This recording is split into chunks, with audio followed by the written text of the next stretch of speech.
Once upon a time, in the delightful little town of Veggieville, there lived a curious and clever little bunny named Benny. Benny was not just any bunny, he was Veggieville's very own detective. With his bright red detective hat perched atop his fluffy head and his trusty magnifying glass always swinging from his little neck, he was ready to crack any mystery that came hopping his way. Veggieville was filled with colorful characters and delicious plants. There were cheerful carrots, friendly peas, and sweet tomatoes. The townsfolk loved to share their good fortunes, but there was one thing they all loved the most: Mrs. Radish's famous radishes. Oh, they were juicy, crunchy, and the best in all the land. Everyone would jump with joy when Mrs. Radish entered the market, her basket full of the freshest radishes, all ready for sharing. One sunny morning, as Benny was munching on his breakfast of clover and dandelions, he heard a commotion coming from the Veggieville market. He hopped over to see what was happening. The townsfolk were gathered around Mrs. Radish, who looked very upset indeed. "Oh dear, oh my," she exclaimed, waving her little hands about. "My radishes, they are gone, all of them. How will I share them with everyone?" Benny's eyes widened. Gone? How could that be, he wondered, scratching his fuzzy head. He knew he had to help Mrs. Radish find her beloved radishes. With a determined hop, he marched up to Mrs. Radish. "Don't worry, Mrs. Radish. Detective Benny is on the case," he declared confidently. The townsfolk cheered, their worries lifted a little. Benny quickly grabbed his magnifying glass, threw his hat on properly, and began his investigation. First, he squatted down low by the market where Mrs. Radish had her stall. He peered through his magnifying glass and saw something peculiar. There were tiny footprints leading away from her stall and into the fields of Veggieville. "Aha! Footprints!" Benny exclaimed, and off he went to follow the mysterious trail.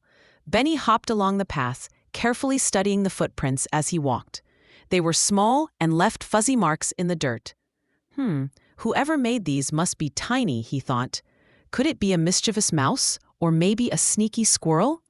As he ventured deeper into the fields, he spotted a friendly little carrot named Clara.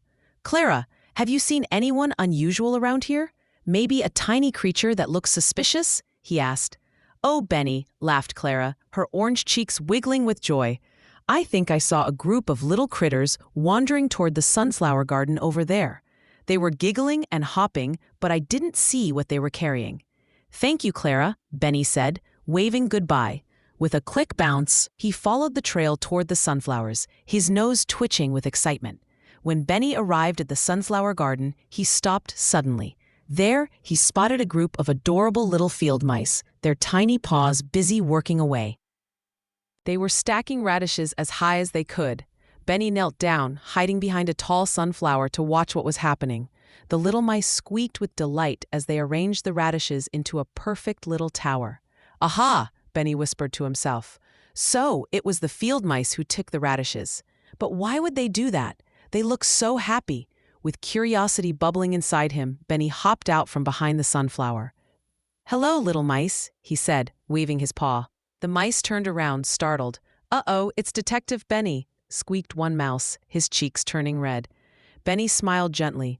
"What are you doing with Mrs. Radish's stolen radishes? You didn't ask her if you could take them." The field mice looked down, shuffling their tiny feet. One of them, named Milo, began to speak.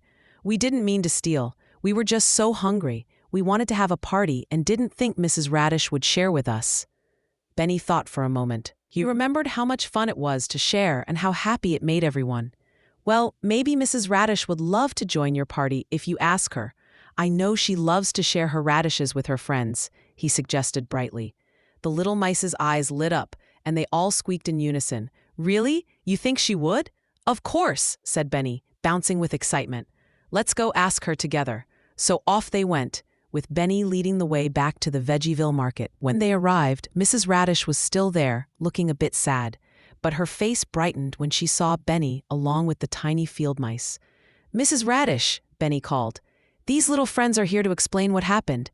The field mice squeaked nervously, but then gathered their courage to speak.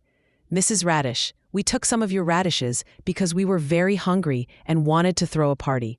We didn't mean to take them without asking." Mrs. Radish looked at the mice, her heart softening. She realized they were not cruel.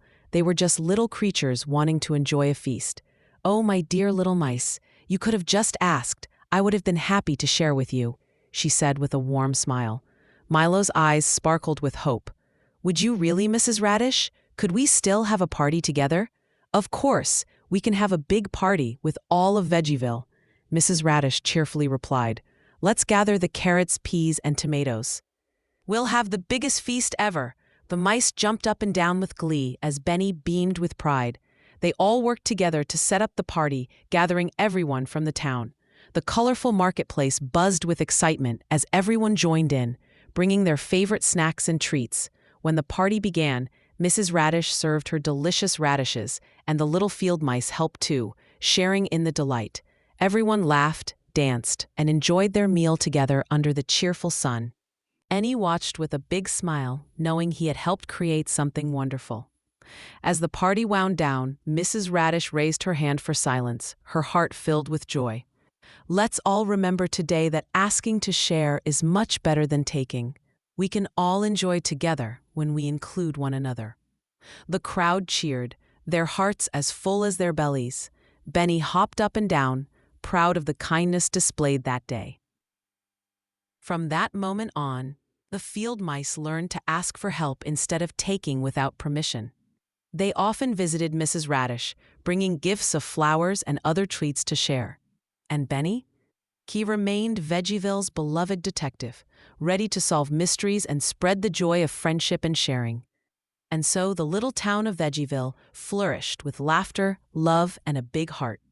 All because of a curious bunny and some little field mice who learned the importance of asking first. And they all lived happily ever after. Moral of the story: always ask before you take, and sharing makes everyone happy.